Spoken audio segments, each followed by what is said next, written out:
Olá, pessoal! Vamos continuar nossa saga pelo estudo da água, né? Porque a água, a gente já viu que é um elemento essencial para a vida, né? Ninguém vive sem água, ninguém mesmo.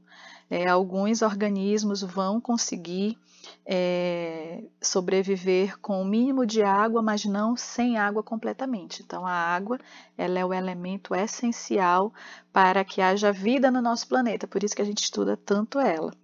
Vamos lá! Hoje nós vamos estudar as propriedades químicas e físicas da água, tá? Começando com as propriedades químicas. A gente sabe que a água pura, né, própria para o consumo, ela precisa ser insípida, inodora e incolor. Insípida, sem sabor, inodora, sem cheiro e incolor, aquela água cristalina, né, transparente. Então, essas são as características que a gente observa, né, na água para considerá-la pura.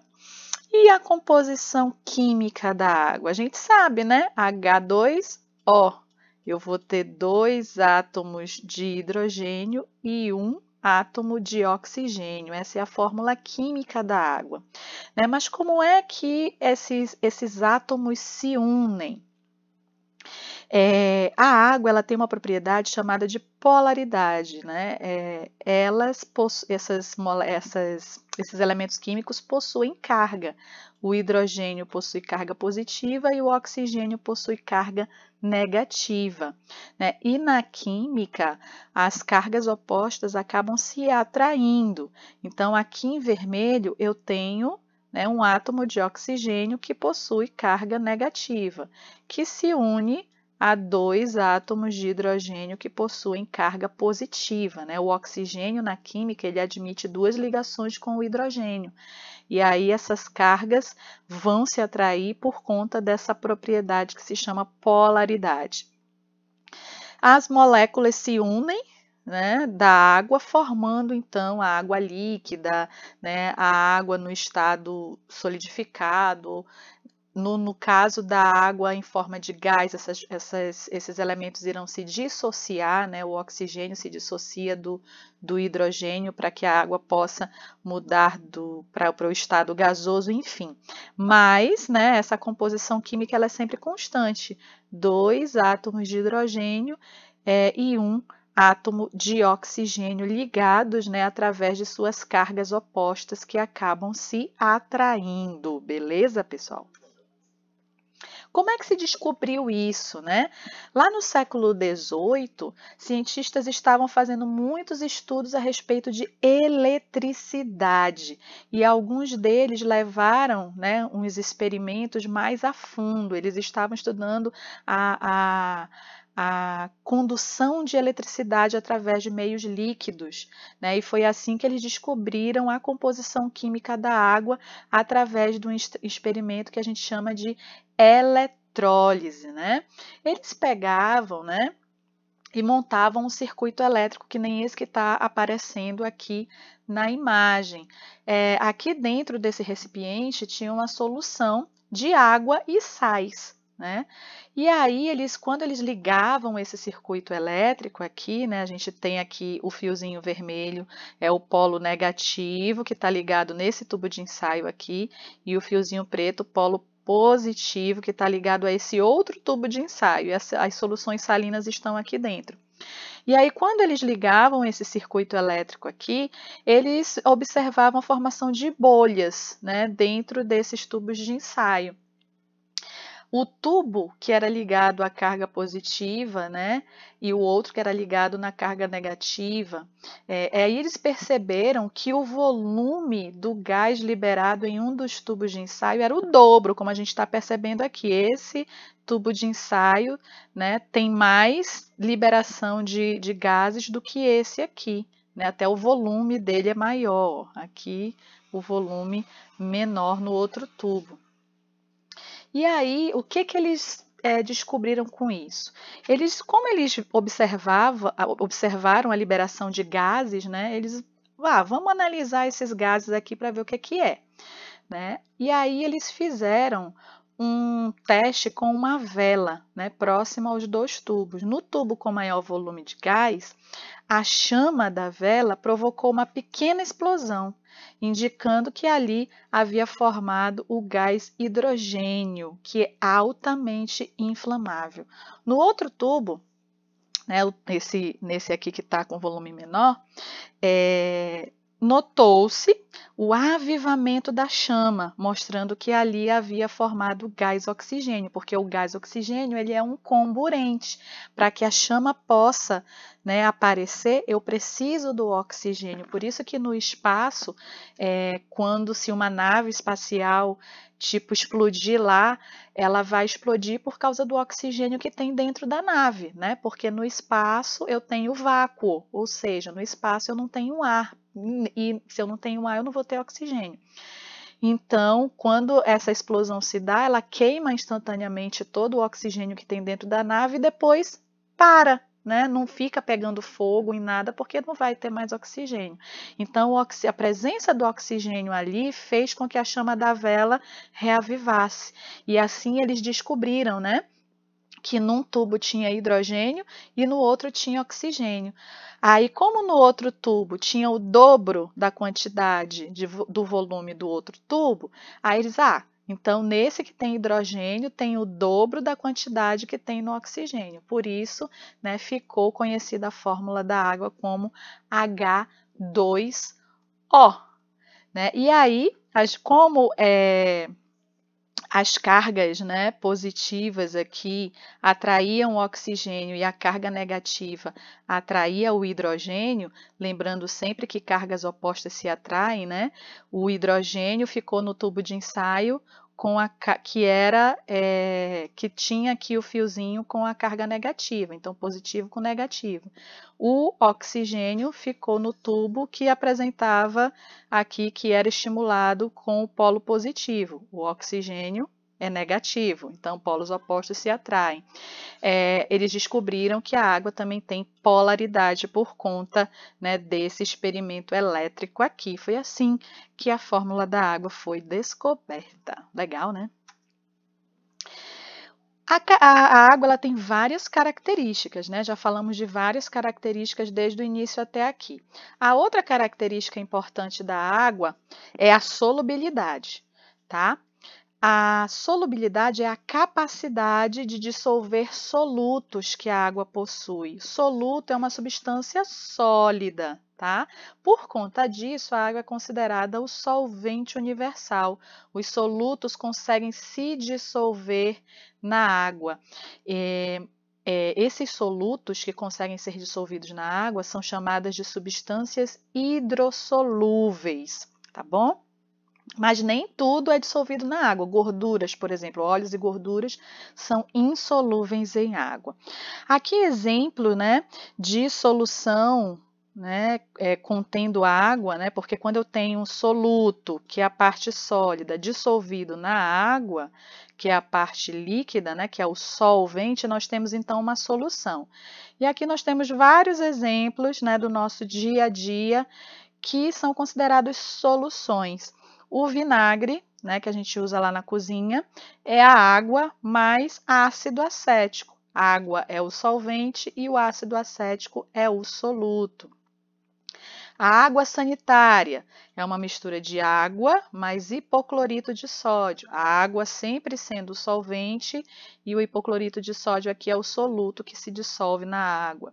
O soro fisiológico é água mais cloreto de sódio, né? O cloreto de sódio é o soluto que se dissolve na água, que é o solvente. E a água mineral que a gente bebe, a gente acha que está bebendo só água, né? Nananina, não. Eu vou ter água lá, logicamente, e eu vou ter sais minerais, que são o soluto, né, que está dissolvido aí nessa água, tá? Então, a solubilidade é uma característica super importante aí da água.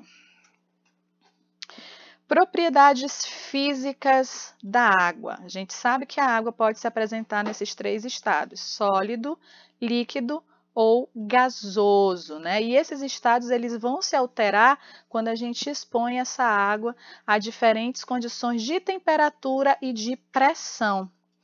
Quanto à temperatura, por exemplo, a água líquida, ela pode ser congelada quando exposta a partir dos 0 graus Celsius, né? E ela pode também se transformar em vapor, né? E no ponto de ebulição da água a 100 graus Celsius, ela começa a evaporar, porque as moléculas de hidrogênio e oxigênio começam a se separar, e aí o que sobra é o gás, né? O gás hidrogênio e o gás oxigênio que se desprendem aí da água. Então, a temperatura é um dos fatores principais que provocam aí a mudança de estado físico da água. A água, ela tem um comportamento interessante que a gente chama de comportamento anômalo, que é a densidade da água diminui quando congelada. Outros líquidos, quando são congelados, eles se tornam mais densos, né? Por isso eles afundam com facilidade. Já com a água isso não acontece. Quando a água ela é congelada, ela diminui a sua densidade, o que pode explicar isso aqui que está acontecendo na foto, ó. Quando a gente tem, né, um lago que está numa condição de temperatura muito baixa, a sua superfície congela, como está aparecendo aqui. A gente vê até em filmes, né, o pessoal patinando em cima do gelo, né, aquele gelo ali se forma em cima de um lago, mas só a superfície congela. E abaixo dessa superfície congelada, a água permanece líquida. Então, os animais que vivem aqui permanecem vivos, né?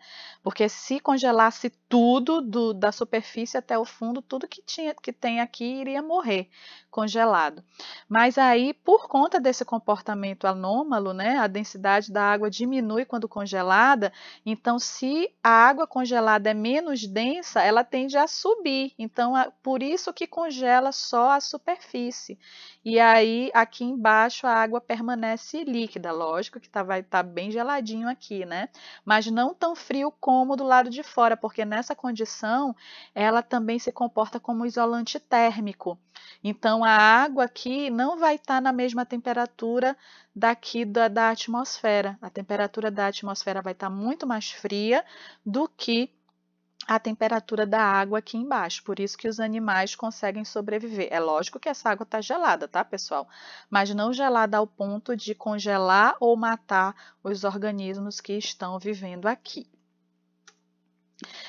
A densidade da água, ela é sempre igual a 1, né, se essa água estiver ao nível do mar. Isso significa que 1 grama de água é sempre igual ao volume de 1 mililitro ou 1 ml, tá? A gente sabe que a densidade é medida pelo volume que essa água ocupa em um determinado espaço.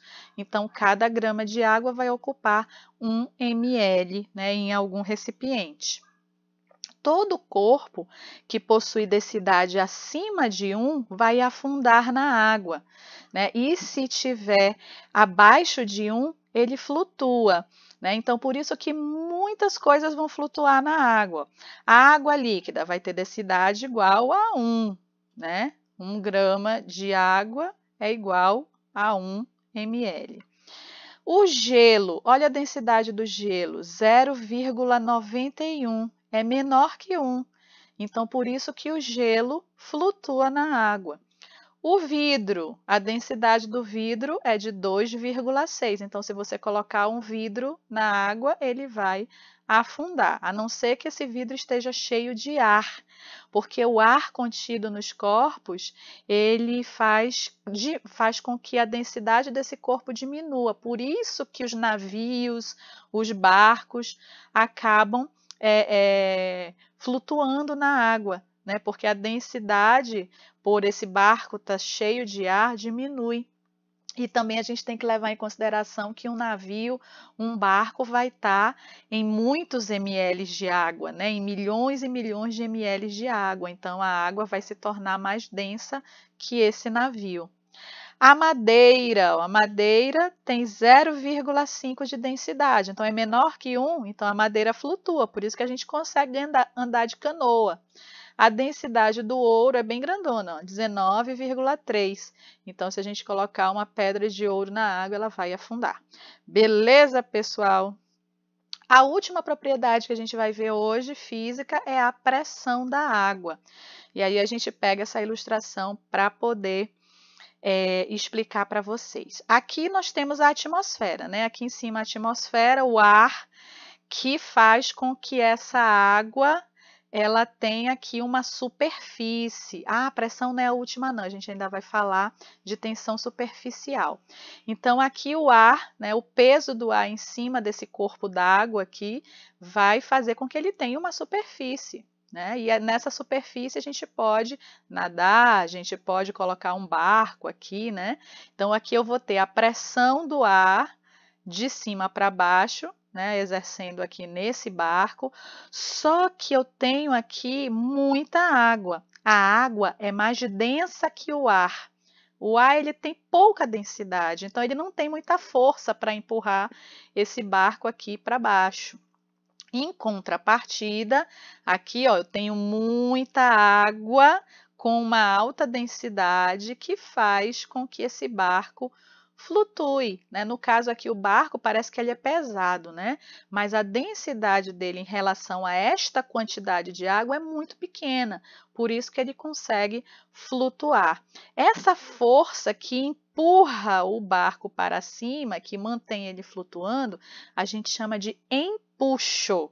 Empuxo, com X no final, tá? Tá aqui a palavra, ó. Empuxo. Aqui eu tenho uma outra situação, o mergulhador, né? Eu consigo, o barco não consegue mergulhar, só se furar o casco, né? Aí ele afunda. Mas eu consigo mergulhar.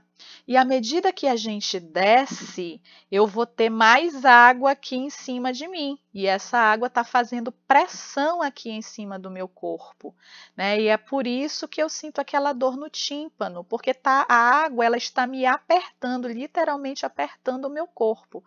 Né? Então, a pressão exercida pela coluna de água acima do mergulhador é muito grande, porque eu tenho muita quantidade de água aqui.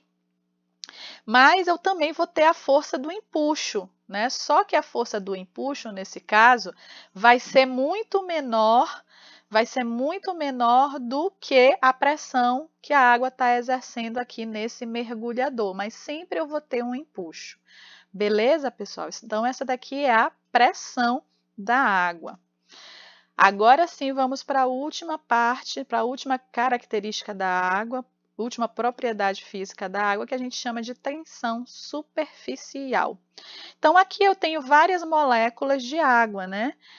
Aqui o H, os dois hidrogênios se ligando com o oxigênio por causa da polaridade e tudo mais, mas eu tenho, ó, a carga positiva do hidrogênio de uma molécula se ligando à carga negativa do oxigênio da outra molécula. E assim, ó, as moléculas de água se ligam umas às outras.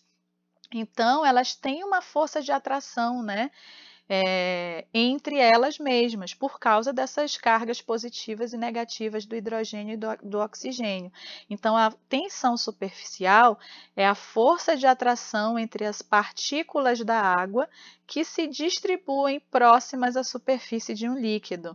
Né? A tensão é maior, a força de atração é maior na superfície da água do que mais profundo, tá bom? E essa tensão superficial forma como se fosse uma película, né? Aqui a gente vê um insetinho literalmente andando por cima da água, ó. Parece que tem uma película aqui, isso é a tensão superficial. Como o inseto é muito leve, né, o corpo dele é menos denso, ele não vai afundar. Aqui na pia, a gente observa, né, a formação das gotículas bem redondinhas, ou então daquele fiozinho de água quando a torneira está vazando. Isso só é possível por conta da tensão superficial que a água possui. Beleza, pessoal? Agora acabou, de verdade, né? Espero que vocês tenham gostado e tenham aproveitado aí a aula. Até a próxima!